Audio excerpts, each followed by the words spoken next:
नमस्ते।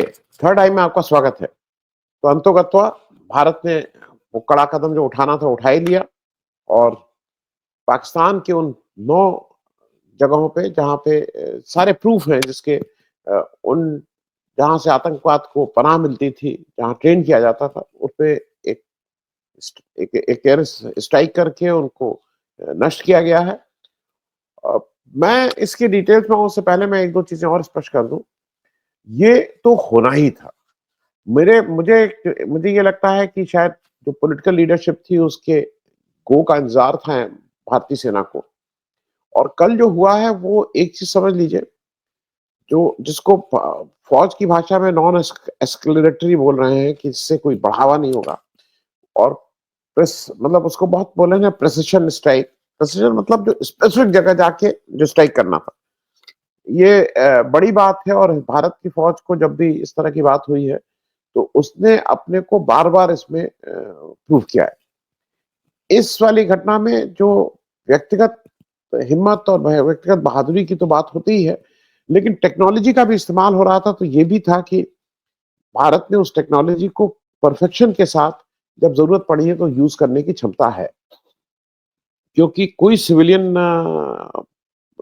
जो जगह थी उसको नहीं डिस्टर्ब किया है, किसी मिलिट्री को नहीं किया है। स्पेसिफिक वो जगह हैं जो जो जहाँ पे ऐसे आतंकवाद को बढ़ावा मिलता था, उनको टारगेट किया गया है। मैं उस पे एक 1-2 चीज़ें और वो करूँ कि कल भारत की तरफ से जो प्रेस कॉन्फ्रेंस हुई, वो भी बहुत संतुलित थी और उसमें संतुलित होने के साथ-साथ उसकी जितनी प्रशंसा इसलिए की जाए कि उसका जो नेचर, कैरेक्टर, कंपोज़िशन अ, स कंटेंट, उसमें कहीं पे भी वो इतना कसा हुआ था कि वो कोई उसको छू नहीं, मतलब जिसको कहते हैं कि उसमें कोई कमी निकालना बहुत मुश्किल था। पहला काम तो ये हुआ कि विक्रम मिस्री साहब जो विदेश सचिव हैं, उन्होंने ब्रीफ किया। उन्होंने उस पूरी हालात को सिलसिलेवार प्रेस के सामने रखा और ये जब प्रेस होती है तो विदेशी प्रेस भी होती है। उन्होंने ये बताया कि किस तरह से 22 अप्रैल को पहलगाम में ये घटना होती है।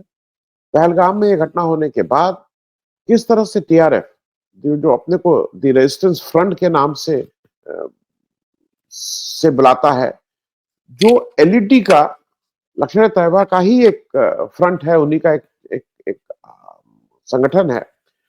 और ये सारी चीजें उन्होंने सिलसिलेवार बताई भी कि कैसे इस चीज को ऑलरेडी यूएन में ले जाया जा चुका है और यूएन भी ये मानता है कि टीआरएफ लश्कर तैयबा का ही फ्रंट ऑर्गेनाइजेशन है।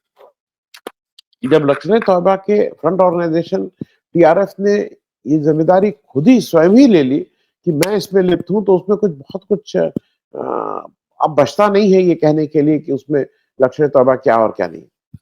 ये भी फैक्ट है कि पूरे दुनिया भर के जो विक्रम मिश्री साहब ने बताया कि दुनिया भर के आतंकवादियों की शरण स्थली पाकिस्तान बना हुआ है।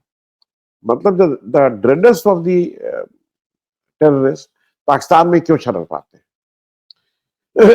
शायद हम अपने पड़ोसी देश की के ऊपर बहुत रियायत करते रहे हैं। मैं इसको भी स्पष्ट करूं, रियायत इसलिए बोल रहा हूं, ओसामा बिन लादेन ने अगर कुछ किया था तो उसका पूरी तरह से पाकिस्तान की सीमा में घुस के, वहां पे भी एक चीज याद रखिएगा, अमेरिका ने वहां पे भी प्रिसिशन स्ट्राइक किया था, अपने जावाज उतारे थे,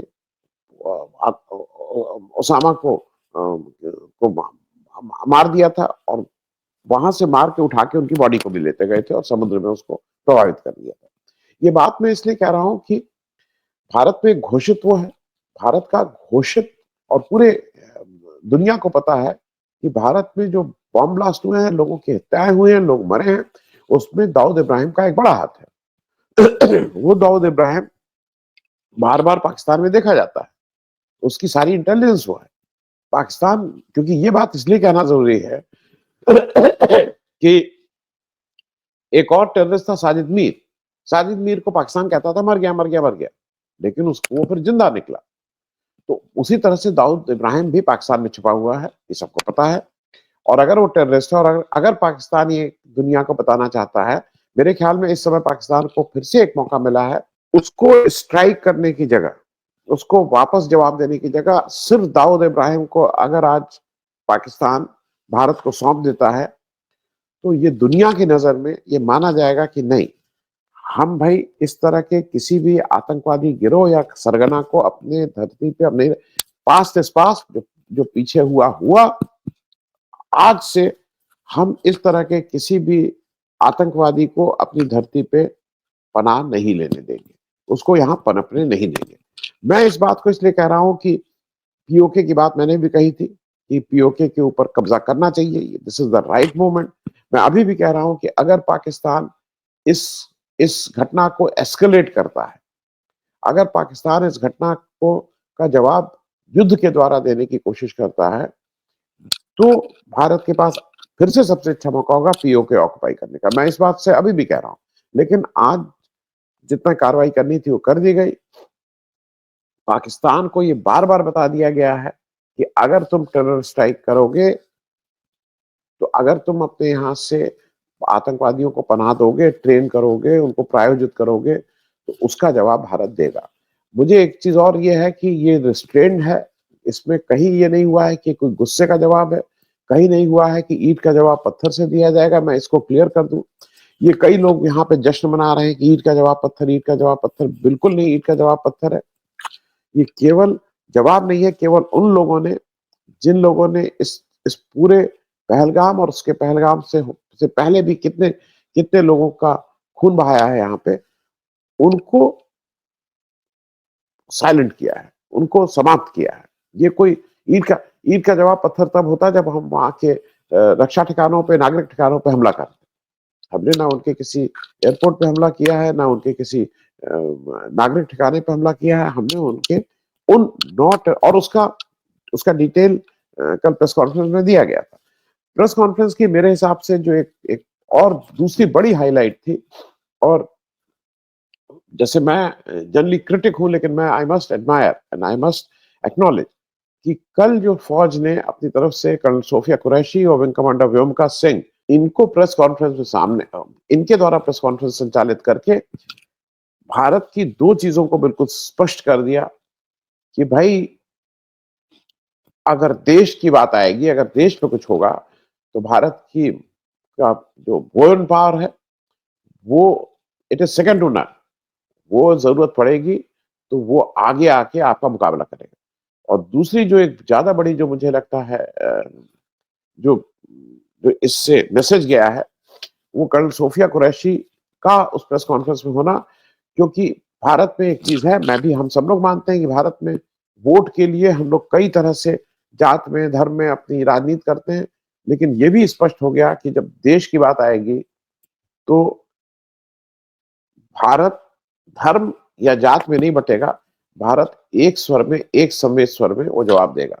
और उस वो कल कर्नल सोफिया के रूप में हमने उस जवाब को पाकिस्तान को देते हुए देखा। तो ये मेरे हिसाब से वेरी सक्सेसफुल प्रेस कॉन्फ्रेंस। सारी चीजें जो कही गई वो भी, जो अनकही गई वो भी, जो मैसेजिंग थी वो भी, उस तरह से पूरी तरह से दुनिया को और पाकिस्तान को ये संदेश दे दिया गया है कि हम किस लिए हैं। दूसरी एक अच्छी चीज ये हुई है कि सिलसिलेवार हमने अपनी चीजें बनाई, हमने कोई झूठ की बात नहीं कही है। पाकिस्तान में वो लगातार झूठ चल रहा है कि इतने प्लेन गिर गए, इतने वो हो गए। कल मैं भी शो कर रहा था रात में, लाइव शो, तो वहां बहुत से लोग आके जो उसमें ट्रोल ठीक से आए थे। अभी तक ये स्पष्ट नहीं हुआ है कि जो कुछ फोटो वोटो दिखाई जा रहे हैं जहां जहाज की, वो पुरानी है क्या नहीं है, इसमें कोई स्पष्टीकरण नहीं आया, तो इसलिए अंतिम रूप से कुछ नहीं कह सकते हैं। आज जैसा पता ही है कि अभी थोड़ी देर में एक हम लोग एक्सरसाइज करने जा रहे हैं कि भाई अगर कल के दिन कोई हमला होता है तो उसका मुकाबला कैसे करेंगे। मेरे ख्याल में इसको एक्सरसाइज को करना इसलिए आवश्यक है क्योंकि अब जो नए युद्ध है उसमें कौन कहां से किस जगह स्ट्राइक कर सकता है, ये ये बहुत मुश्किल चीज नहीं रह गई है। दूसरा मैं एक चीज और कह दूं, ये जो ट्रोल आर्मी के सदस्य हैं, जो ट्रोलिंग में हर चीज में एक नए चश्मे से देखते हैं, उनसे आग्रह है, हाथ जोड़ के विनती है कि हर चीज में, हर जगह जब देश की बात आए तो उसको हिंदू मुस्लिम के चश्मे से मत देखिए, उसमें उसमें इस तरह के कमेंट मत करिए।